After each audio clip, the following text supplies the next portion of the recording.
Hello, good evening, everybody. Can you hear me? Can you please let me know whether you can hear me?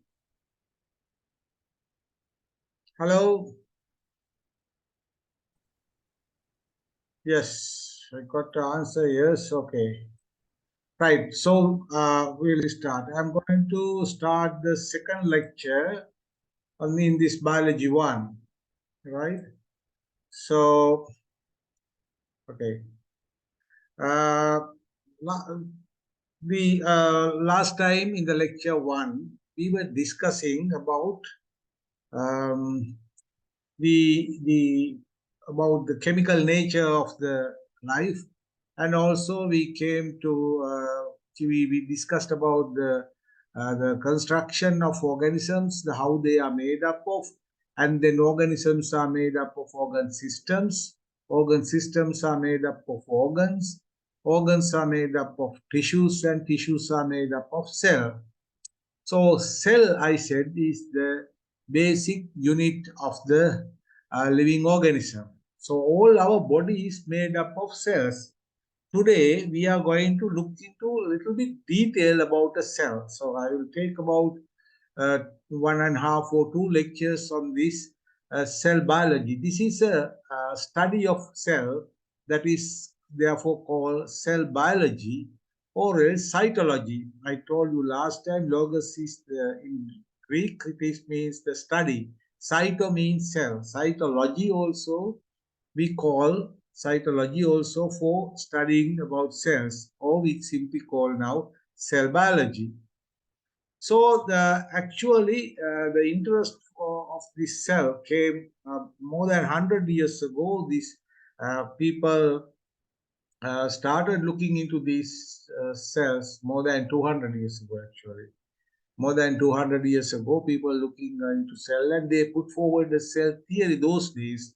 But this theory was put forward by two scientists, Schleiden and Schwann. It's a famous theory because 200 they are the people who first forwarded this theory. They said all the organisms are composed of one or more cells. So we all are made up of cells. Then cells are the smallest living units of all living organisms. They are the smallest living unit. And cells arise only by division of a previously existing cell. Previously existing cell can be divided into two and give two daughter cells or two new cells. So these 3 points they put forward. So there are about 37 trillion cells in the human body. In our body, there are about more than 37 trillion cells. So you can imagine how many cells are there in our body. So we are shedding off so many cells in a day. And also so many new cells are being generated in the body. So we have so many cells. We are made up of 37 trillion cells, right? Okay, we will take the cell in big detail. So animal cells and plant cells, there are a little bit differences we will study. You must have done these things for your O-level and O-level science. But I will just again remind you these things. Cells have a nucleus and it has cytoplasm and the boundary, the around the cell you find the cell membrane. So it is surrounded by a cell membrane, and inside the cell membrane the cell has the cytoplasm. It is like a semi-solid.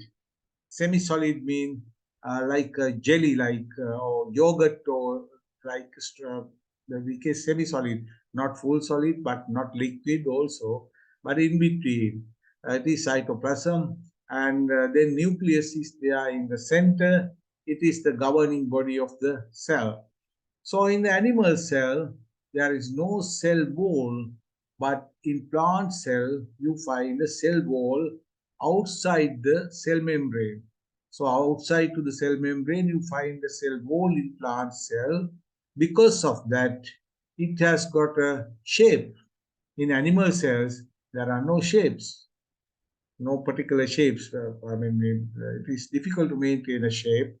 But plant cells, there are shapes, but those shapes, what I mean here is, it is, you can, an animal cell can change its cell because it doesn't have a rigid cell wall around it, whereas plant cells have a rigid cell wall around each cell, so that is called cell wall. And also plant cells have chloroplasts, and also they have vacuoles. In animal cells, very rarely you find vacuoles. Vacuoles is a big space inside fluid-filled space, right? So we are going to look into these things in a little bit detail. We will first see the animal cell. Now I am going to tell you the structures inside the cell, what we call them subcellular structures. Cell, inside the cell you find subcellular structures. Now you can see here, this is the big ball, here is the nucleus, and then you find the nucleolus. Nucleolus in the middle, in the dark pink color you can find. So nucleus contains genetic material, nucleolus is there. Uh, uh, in the outside, um, embedded in the cytoplasm, you find several cell organelles. We call cell organelles. These subcellular structures are called organelles. So we find mitochondrion produce the energy in the cell. So cell is a basic unit. That means all the important things for cell sustainability are there inside this cell, in the cytoplasm, and the nucleus is there. And so you can find endoplasmic reticula. Endoplasmic reticulum is the singular, reticula is plural, because these are Greek Latin words. So you put for singular, as A you put for plural. So endoplasmic reticula is plural, right? Anyway, endoplasmic reticulum, that makes a transport system through the semi-solid cytoplasm. And endoplasmic reticulum outside, in the membrane of this to endoplasmic reticula, these dots you can see, they are ribosomes. These ribosomes are small structures. Their function is protein synthesis. I will come back to these things later. Until that, you remember that ribosome, the function is protein synthesis, and there are free ribosomes which are not attached to endoplasmic reticula, and there are attached ribosomes. When the ribosomes are attached to endoplasmic reticulum, it is called rough. Rough is because ribosomes are attached. So it is called rough endoplasmic reticulum. When they are not attached, these ones are called here smooth endoplasmic reticulum. It is smooth because dots are not attached. Those dots are the ribosomes, right? So this endoplasmic reticulum mainly act for transport of several different things. This is especially protein, because ribosomes produce proteins. I say the ribosome, the function is protein synthesis. When they produce protein, that protein go to the endoplasmic reticula, and they go through endoplasmic reticula. It is like a road system inside the cell. So it makes a road system. It can quickly go from one place to another. Smooth endoplasmic reticulum, in addition to act as a road system, it has some fat synthesis and some other functions. I will come to those later. So ribosomes, these ribosomes are actually produced in this dark pink color thing here. That is the nucleolus. I will come to those details one by one later. Mitochondrion is the energy producing structure, subcellular structure. This produces energy, mitochondrion. Mitochondrion is the singular, mitochondria is the plural. Here it is not UM, it is OM, right? Mitochondrion. And the centrioles, these are again subcellular structures. They are important in cell division. And then there are lysosomes. These are very dangerous vesicles here. Their function is the digestion. They can go and attach to any structure and digest it. It has a lot of digestive enzymes inside this their structure. So all these things are surrounded by cell membrane. So this is a cell, basic animal cell. We will go and see the plant cell. Okay, plant cell, in addition to the structures I mentioned, there are three things. One is cell wall, I already mentioned you. Outside the cell membrane, you find the cell wall. And also inside the cell, you find a big space, fluid-filled space, which is called vacuole. And also you find very important structures. They are chloroplasts. These are kind of plastids, but chloroplast, if you remember that is enough. Chloroplast, you must have heard this in your O-level science. So you know chloroplast, these are the structures where using the sunlight, carbon dioxide and water are converted to glucose and oxygen. I'll come to those things later. So this is the structure of plant cell. Now the difference when you look at it, plant cell has a shape, particular shape, whereas animal cell doesn't.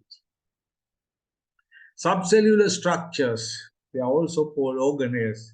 So I have given you all these subcellular structures I was talking, and these functions are listed here. Again, we will look at these things. Chloroplast, a food synthesis, mitochondria, energy production, ribosomes, protein synthesis, endoplasmic reticula, transport, synthesis of fats, detoxification. Golgi detoxification is what? Breaking down toxic molecules. Breaking down of toxic molecules is known as detoxification. Golgi apparatus of Golgi body, the function is secretion and also lysosome production. I will come to these things in detail later.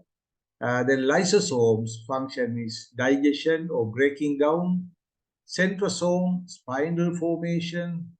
Flagella, cilia, or microtubules are sometimes these things from the cell you find going outside flagella, cilia, or microtubules. Their function is movements. Vacuole is the food storage. I said the vacuole is a space inside the cell, in the plant cell, and fluid filled. The plant cells store some food there, and also waste material can be stored inside that vacuoles. Then the plant cells have cell wall.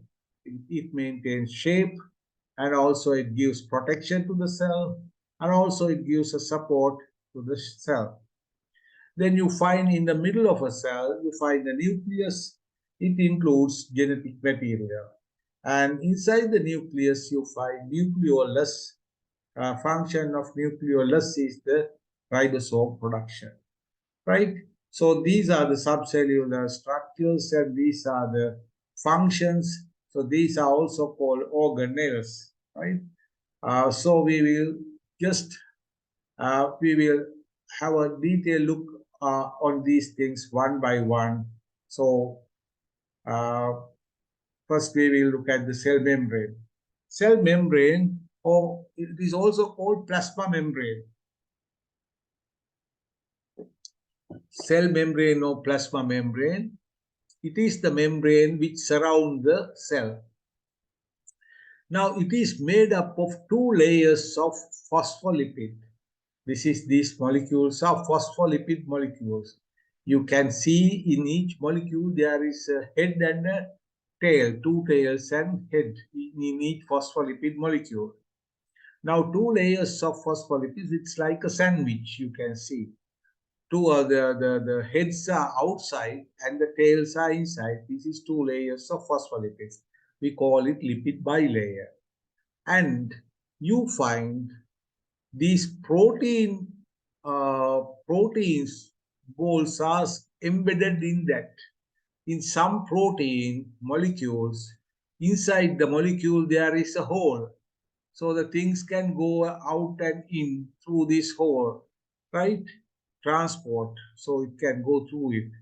And these are the proteins. This is the two layers of phospholipids. So, and also you can see carbohydrate chains are attached, small carbohydrate chain. This is the basic structure of a cell membrane or plasma membrane. So this is the outside of the cell, this is the inside of the cell.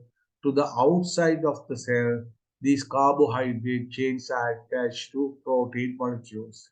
So this is the basic structure. If you go into books, they may explain you various bit complicated structures. Yes, because we are teaching here very basic things about the cell. So that is enough for this course. But if you go a little bit more detail, for example, this picture gives little bit more details. So these are the two bilayers, two layers, lipid layers. These are high phospholipid bilayer. So bi mean two, you know that, right? So two layers. And you can see protein molecules are there, carbohydrate molecules are there, and some cholesterol molecules are also there. This cholesterol molecule here facilitate transportation through the membrane. And I just want to introduce these terms to you. Hydrophilic and hydrophobic. Hydro mean water, philic mean like. So these are water-like. That means you know that there are things, for example, in some surfaces, water you can put, water is not rejected. In some surfaces, water is rejected. When the water is rejected, they don't like, so it is hydrophobic. Phobic means the fear, like in Greek. Phobia, you know, it's a common term. In English also we use phobia. Phobia mean fear, or they don't like, they repel water molecules.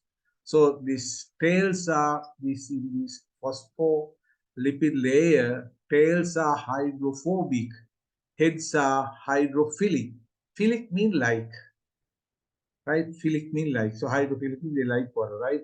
So hydrophilic and hydrophobic, and then protein molecules are embedded. This is glycoprotein, another term.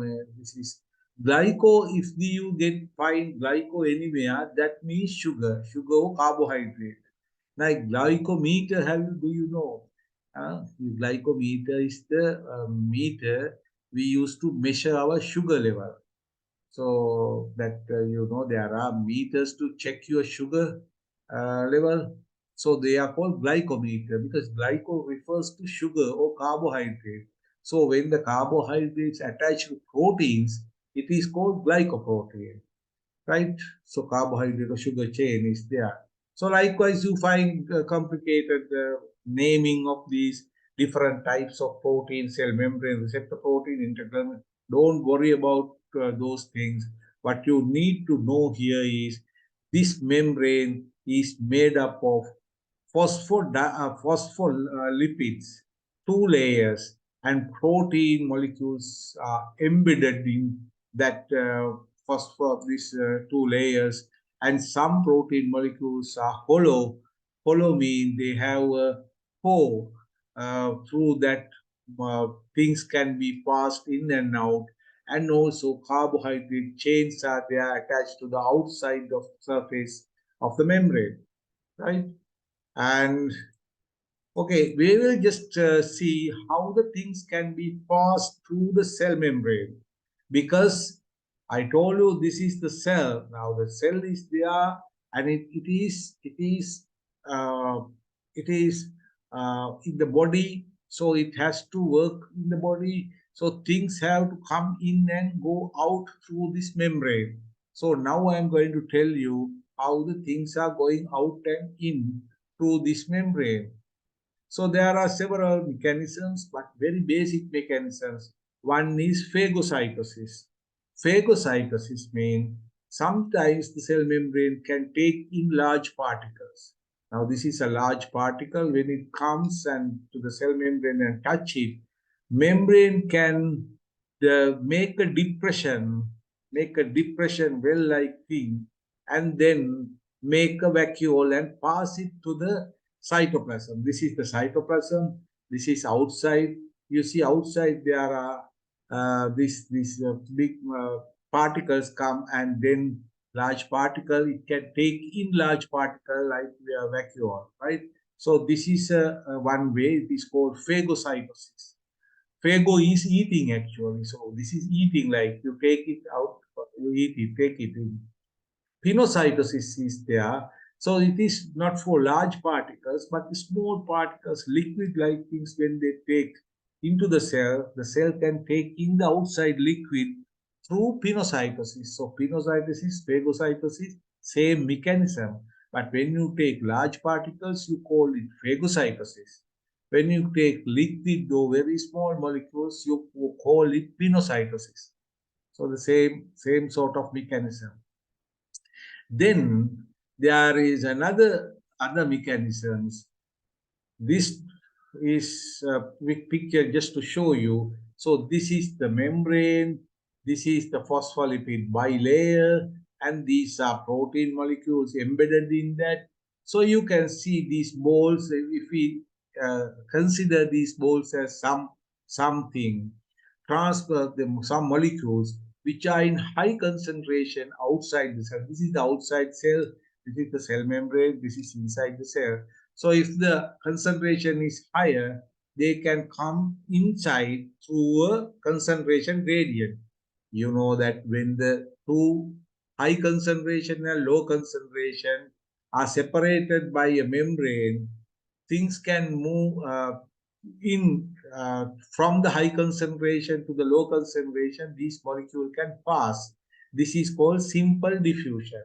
So simple diffusion can occur when there are high concentration inside this low concentration. They can pass through simple diffusion, or they can come through this pores in the protein molecules. So this is carrier protein, where it is the inside this hollow.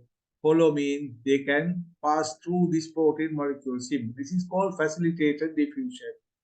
So this is, both these are passive transport. You don't need any energy. Simple diffusion and passive diffusion. And also you can send something against the concentration gradient. That means from low concentration to high concentration, you can't send the things, because always when the high molecules are moving from high concentration to low concentration. But when there is a need, you can send it forcefully.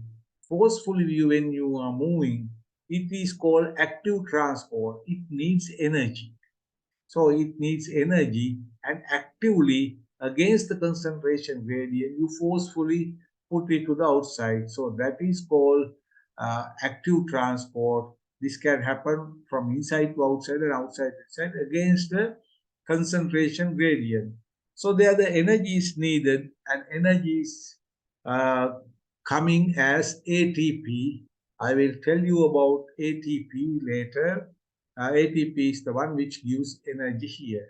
So as I told you, these are the mechanisms, basic mechanisms for the things to be transported through cell membrane. Phagocytosis, pinocytosis, passive transport, active transport. I explained these things, and there are other complex mechanisms. We don't need to go to that extent. So we don't need to study those things. These basic things are enough. But only thing is, you have to remember there are complex mechanisms also. Right? Okay. Then we will move on to the organelles. Inside the cell, I said there are organelles embedded in the cytoplasm. Now I'm going to first talk about chloroplast. Chloroplast, the simple structure you can find, it is surrounded by two membranes. Now the thing is this structure of these membranes are similar to the cell membrane or plasma membrane. These also phospholipid bilayers. So these layers are two layers are there, two membranes are there. This is one membrane, this is the outer membrane and inner membrane. Around the chloroplast, two membranes are there. So that each of these membrane has the structure similar to what I told you here. This structure is there. So this structure is there here. So that is the cell membrane structure is there, or plasma membrane structure. Okay. Inside the chloroplast, you can see granum or grana, we call it the plural.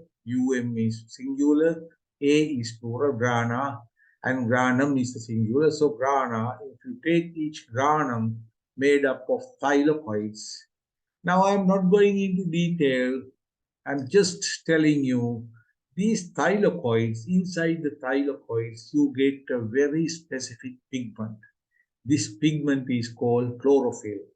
You must have heard about chlorophyll when you are in the school doing O-level, definitely because you all have done O-level science. So chlorophyll, this shaped structures with light capturing pigment. It can capture the light energy. Chlorophyll, what happens in chlorophyll? In the chlorophyll, carbon dioxide and water is converted to glucose when the sunlight is there and they emit oxygen. So carbon dioxide and water converted to glucose molecule and oxygen. So when the light energy is there, when the light comes from the plant leaves, they are green in color because of chlorophyll in chloroplasts, right? So this green means chlorophyll. They can convert carbon dioxide and water to glucose and oxygen. So this is diagram just to show that, right? Then this is called photosynthesis. Photo being light, synthesis being generation. So in the light, they generate glucose like this. Now this is chloroplast. In the cell, the opposite reaction also can happen, that is in mitochondria. Mitochondrion is the singular, mitochondria is plural. These are again Latin or Greek. The cell's energy factor, you can see the reaction below here. It shows glucose plus oxygen, exactly the opposite of the reaction what I told you earlier. Glucose and oxygen convert now to carbon dioxide and water with lot of energy is released. Energy is released. This energy is in the form of ATP. I will come to that in a minute. So this energy they got from sunlight is now released here. This reaction is going this way, opposite way, and instead of sunlight, the energy is released when this reaction, and from the glucose now you get water and carbon dioxide, right? So this is happening inside the mitochondria. You don't need to go into detail, and you find in mitochondria inner membrane and outer membrane. Again, two membranes are there. Each of these membranes are similar, each similar to the structure of cell membrane, right? So you find here there are a lot of details in these reactions. These reactions are not simple reactions like this, big detailed reactions, but you don't need to go into detail at this level. What you have to remember is carbon dioxide and water, 6 molecules of carbon dioxide, 6 molecules of water get together, and in the sunlight they are converted to glucose molecule and 6 oxygen is released. In the mitochondria, 6 oxygen plus glucose molecule can react together and give back carbon dioxide and water, and it release that energy. release the energy what they capture here. Now I will tell you some small thing here. When you put two small things together and build a big molecule, you embed energy there, right? When you put bricks and put up a wall, you put the energy there. When you break the wall, bricks are separated and either you find a big sound or energy is released. So that this reaction, when it goes backward, it is energy is released. This energy comes in the form of ATP. So this is called cellular respiration. This is that one here we call photosynthesis. This is the cellular respiration we call, because we take oxygen here. That is why we need to take oxygen. It is a respiration. What is a respiration? Breathing, taking oxygen in and carbon dioxide putting out. So that is basic respiration, we say. We have the lungs and the respiratory system for that. At cellular level, this oxygen reacts with glucose and gives carbon dioxide, and this reaction is called cellular respiration. This needs oxygen, right? So the centers of cellular respiration are mitochondria. So this is very simple. In the chloroplast, what happened? Carbon dioxide and water from the chloroplast get the light energy and gave oxygen and glucose. In the mitochondria, oxygen and glucose are taken in and release water and carbon dioxide and release energy here, right? So sunlight energy come here to make the glucose molecule. When you break down the glucose molecule, this energy is released as a chemical energy. Now, this energy we use for running, the doing things. I'm using this energy for talking now. So all this energy comes from the food, right? Okay, this is again, just let me tell you, cellular respiration a little bit more, and oxygen, and through the diet, okay, with the diet, whatever you eat carbohydrate or fat or protein, whatever, the things are digested in your stomach, and you get glucose or amino acid or fatty acid and glycerol or whatever. They are ultimately all the fats and proteins also can be converted to glucose, and this glucose is ultimately used by mitochondria and gives high energy. This is how we get energy from our mitochondria, from the diet. This is ATP. Energy comes in the form of ATP. Now we will look at what is ATP. There are three compounds here: ATP, ADP, and AMP. ATP is adenosine triphosphate, and then adenosine diphosphate, then adenosine monophosphate. So this is ATP here. You can see ATP is adenosine triphosphate, three phosphate groups, triphosphate. If you remove one phosphate, you can get energy. You can get energy if you remove one. That is breaking. When you break something, you get energy. When you break the chemical bonds here, you get energy. This is the energy we use for day-to-day activities, for running and talking and all those things, right? So when you remove one, it becomes 2-phosphate. So it is adenosine diphosphate. When you put again one phosphate, when you put into it, this needs energy and you can make ATP. So this mitochondria use energy for this and convert ADP to ATP. Okay, adenosine triphosphate. To the adenosine molecule, 3 phosphate groups are attached. When you remove one by one, you can get energy from these phosphate groups. If you remove one, this will become adenosine diphosphate. If you remove another one, it will become adenosine monophosphate. But it is not going to that level usually. I mean, under certain circumstances that happen, but usually you don't. You see, this is charging a battery, like, right? Battery is fully charged, and when you remove one phosphate, it is charge is gone, And if you remove another one, it will become AMP, but then battery will become dead.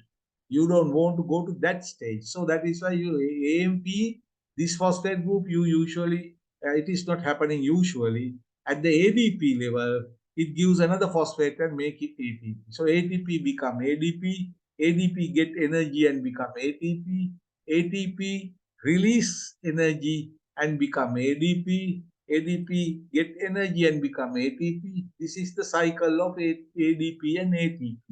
So here, high energy means energy is taken as ATP.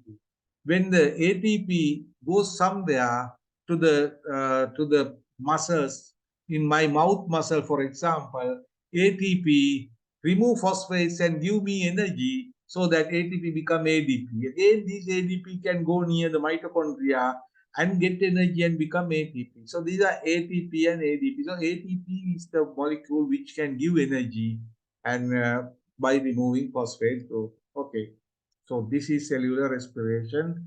I told you about that. So because of that, this cycle, you can now see in the plants what happens is it get the light energy from the sunlight and it produce glucose. From carbon dioxide and water, it produce glucose and oxygen.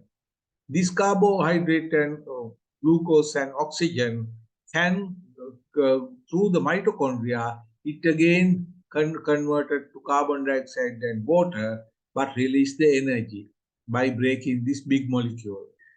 Here, get the light energy to make a big molecule. Now here, break the big molecule and get the energy back. You understand? Making the get the light energy and put up a big molecule. This big molecule is broken and get the energy back and put the simple compounds. So this is how the energy is flowing through the all the organisms, right? This is how we get energy. So all these our activities, we take energy because from the food. From the food we take energy. Food is coming from plants, basically plants. That means if you eat fish or meat, that is also again fish has eaten plants. Or the meat, if you eat beef, then the cow has or the cattle has taken grass, so that its basic source is plant ultimately. So from the plants we get this, we eat it and our food, and this food ultimately digests and goes to the cell level, and at cellular level it goes to the mitochondria and gives this light, sunlight energy back. That is the energy we use for day-to-day activities. That is the energy plants use for growth. Plants also use that energy. Not only us, plants use for growth and blooming flowers and fruits, making fruits, and all those things happening and getting this energy. And from the mitochondria, that energy is released for the activities of organisms, plants, and animals. Okay, then I'm going to a different topic. This topic is protein synthesis. This we will look at in very interesting topic, and we will discuss this later on in detail. But now for the time being, we are going to see what happens to the protein. We eat protein. We eat proteins. Now we suppose this small one keep eating chicken every day, and does this small one when it grows up, smaller when it grows up, the muscles of this baby becomes when it because it is eating chicken, the muscles of the baby become similar to chicken? No, that is a different flesh. We produce our own meat in our body, human flesh. Whatever we eat chicken or cowpea or mungata or whatever, we produce human flesh. Likewise, pig eat whatever it eats, it produce the pork. And fish, if you can take sea fish, taste is different because whatever it eats, it makes that particular muscle. That is the so that in our body, protein, what I am trying to say is whatever we eat inside our body, what happens when we eat protein? We digest them. We digest them in the gut and absorb the units. What are the proteins are made up of amino acids. I told you in the last lecture, amino acids are the basic units of protein. So we eat protein and break them down to amino acids and we absorb amino acids. And we have 20, there are 20 different types. Suppose we are going to make, so we suppose it is like a beaded chain or pabalumala, right? This Pabalumale,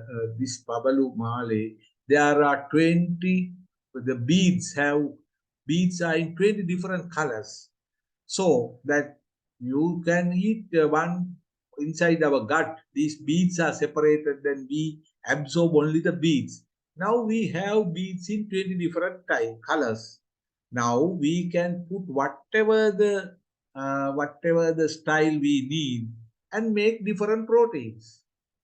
And we can make now different chains of beads using these 20 different types. So this is a very important thing for the life. We make our own, using these amino acids, we synthesize our own proteins. That is why whatever we eat, we always have human flesh, right? So protein synthesis takes place in ribosomes of a cell according to the instructions sent by our DNA. So who gives the instruction to make these chains? DNA gives, because there are beads in 20 different colors. What colors you should put or what different amino acid type you want to put into the chain, that is decided by the DNA. So DNA send this message through RNA. This is called mRNA because messenger RNA. The messenger RNA send this to the ribosome. And ribosome produce the chain of beads like this. This is the chain of bead or the amino acid chain or the protein growing polypeptide chain. Polypeptide, I told you the other day the name polypeptide because peptide bonds are there. Therefore, polypeptide is a protein. Polypeptide is a protein. So protein chain is produced according to the instructions sent by the DNA. This DNA send the instruction through mRNA molecule. So DNA not coming here. DNA is inside the cell.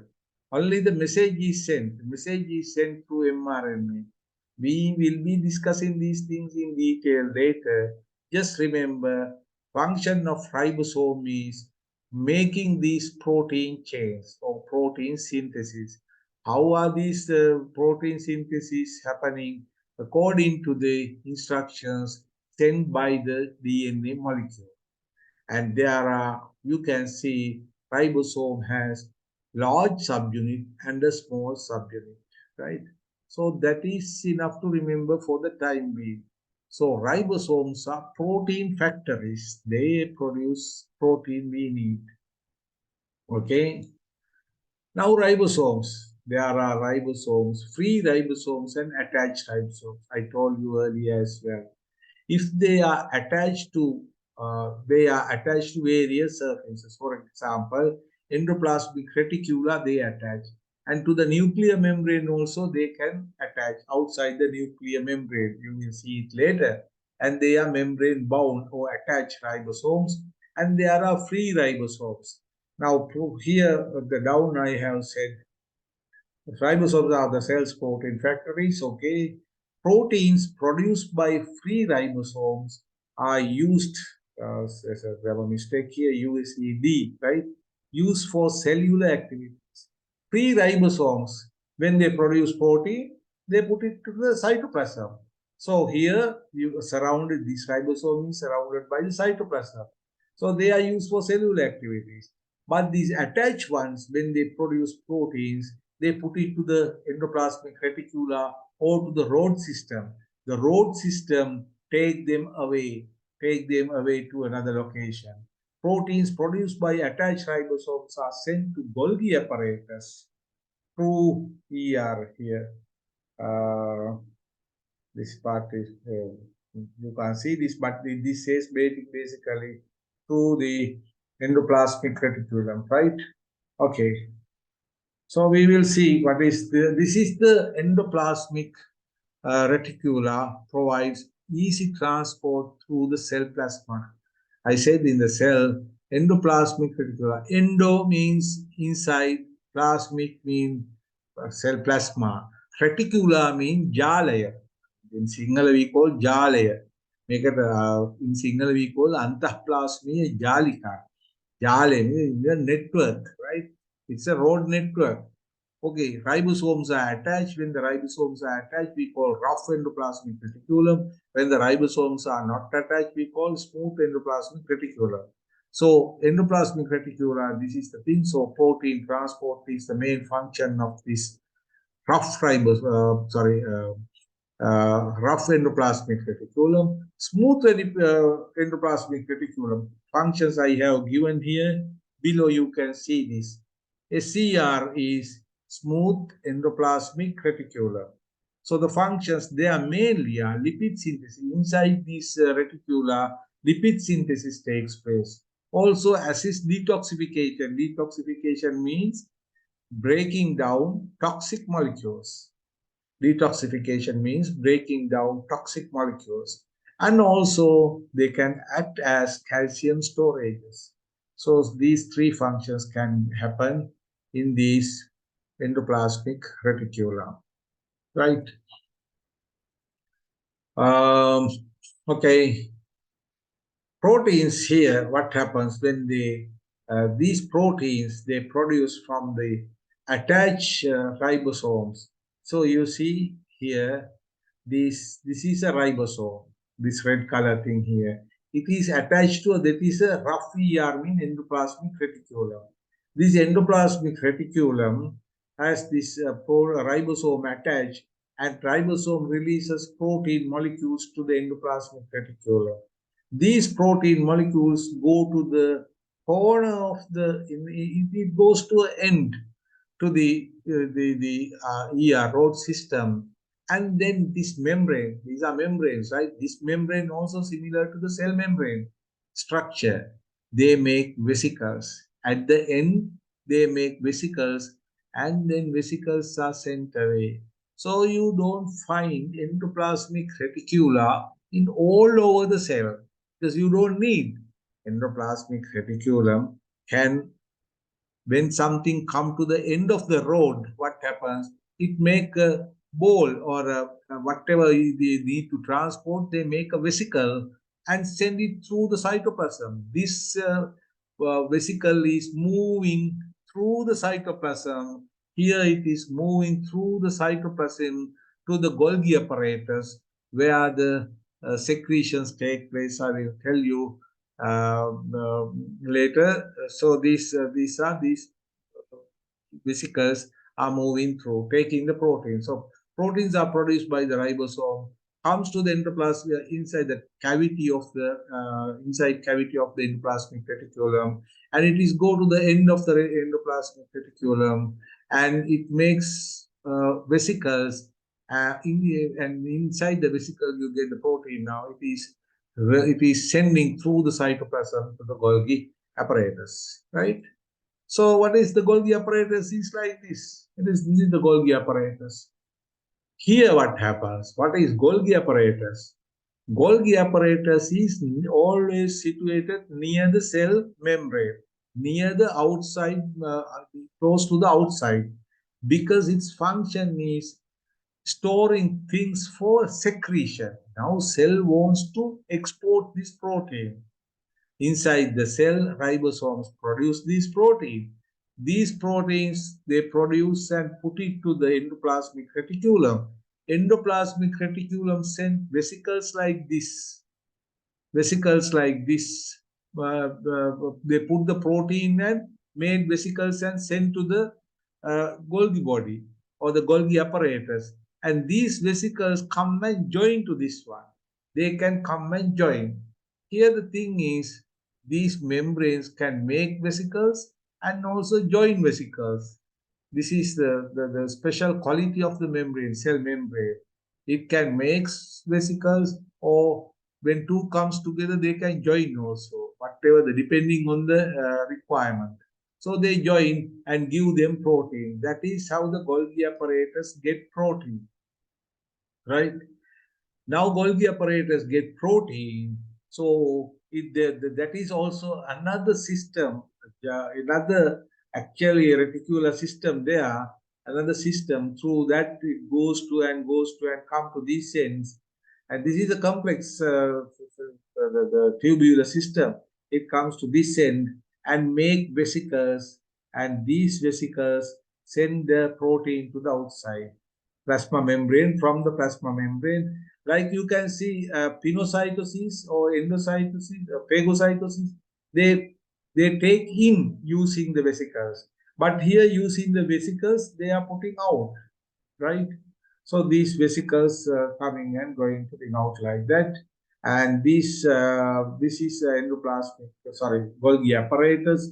So the function of Golgi apparatus is secretion, lysosome production. They also produce lysosomes. Now in Golgi apparatus, this raw protein is coming.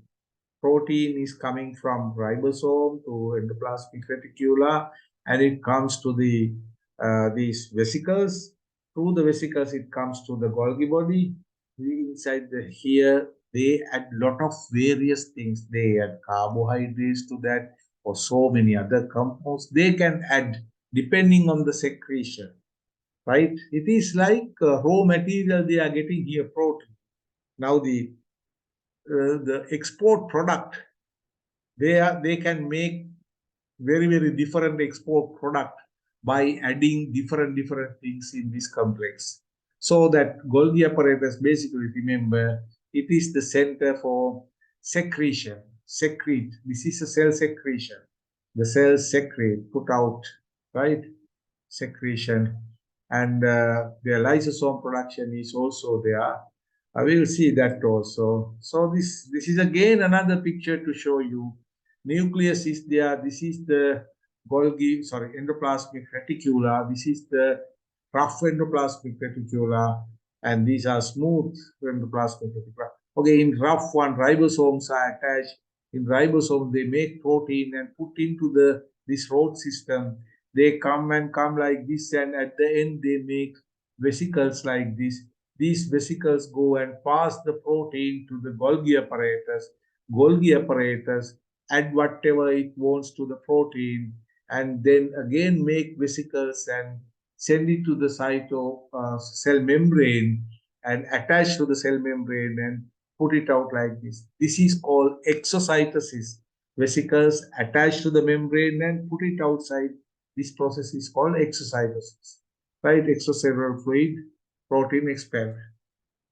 Okay. Now another picture I show lysosomes.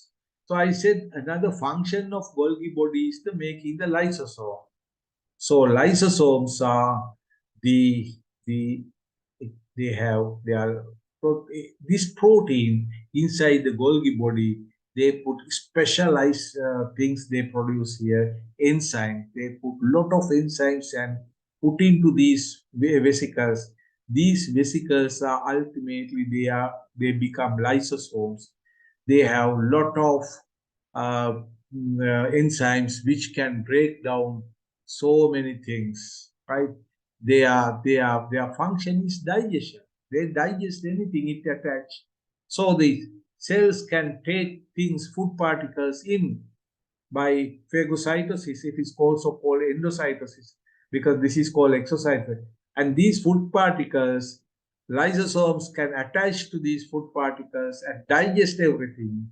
And the things which cannot be digested are expelled, and digested things can be absorbed to the cell cytoplasm. Yeah, digested things can be absorbed to the cytoplasm. These are lysosomes. I'll if it is difficult for you, I'll explain it again a little bit in the next class, right? So the basically what I said, this Golgi endoplasmic reticula, right? Now you see this again. I want to just show you, tell you these things you see. This one. These are separated things. These lines are separated. It doesn't mean that they are not connected. because the cutting surface has gone through that. So you get, because if you keep the 4 fingers and cut it like this, you will see 4 rounds.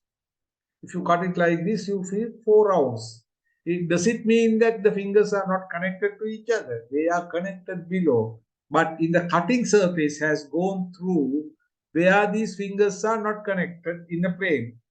The cutting plane has gone through a plane where these 4 fingers are not connected. Likewise, these whatever you see separate things here are connected, all connected. That is why this is called Golgi apparatus. These ER, endoplasmic reticula, are also connected to each other, right? So it's a connected system. Okay, so I'll stop there. And do you have any questions to ask? Was it clear, or do you want to give me any comment? Yes, am I too fast, too slow? Yes, please. Because lot of new, because you must have learned these things probably in English single medium or Tamil medium, most of you. So, but some of you have done in English medium. For those who have done in Tamil or single, there are a lot of new English words here. But I'm trying, these are basic things I just explained.